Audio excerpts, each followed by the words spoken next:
Jahat ni orang. Cuba mati. Jangan nangis. Happy. Dia betul sedih tau. Dia betul tau. Cuba mati. Tak gila ke. Acing.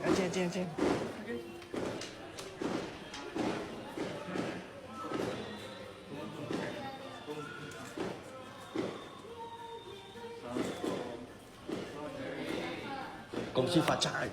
Kongsi facai. Belakang. Tak, apa dia? Mai bagi. Iya. Wih, apa seluar dia pakai? Walau.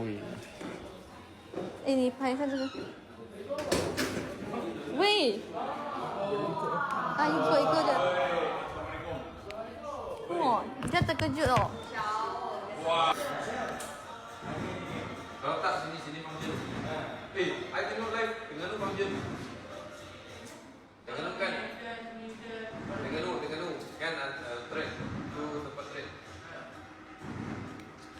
Tak tahu ini swimming punya. Dia pergi mana curi? Seluar siapa?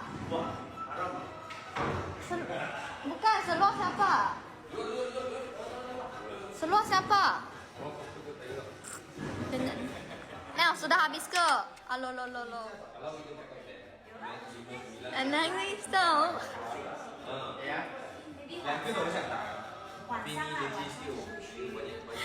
Jahat ni orang. Jahat.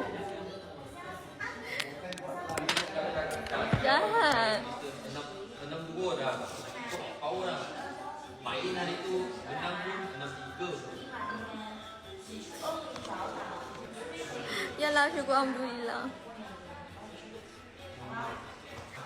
Kita Cina pantang, tahun baru Cina nangis. So, berapa hari ni dia asyik buat I buat I sedih. Lepas tu tiba-tiba dia buat macam ni lah. Game dia.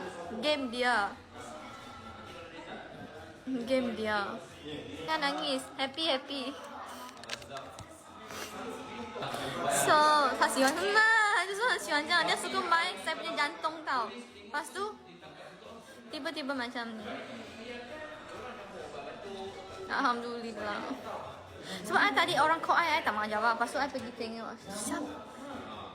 I pergi cakap ada orang suruh panggil I keluar. Siapa tu?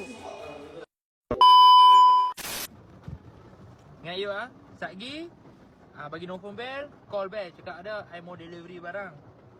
Ni bawa barang dia ni. Lepas tu Satgi angkau duduk kereta je. Satgi keluar. Masa dia buka ke pintu, tengok suara muka aku ayam. Nampak? Ni main nampak dah ready Kau ingat apa? Mungkinnya ni hilang pegang goli ai longbo. Baju beli kat Medin. Boleh lah, asal boleh sudah lah. Aku nak raya tari je. Ni banyak raya lagi aku nak kena sambut. Sakit kepala mana nak pick up. Kalau beli baju raya main-main bukan modal. Pakai sekali habis. Pakai baju besar. Baru RM10, RM20 baju tu. Aku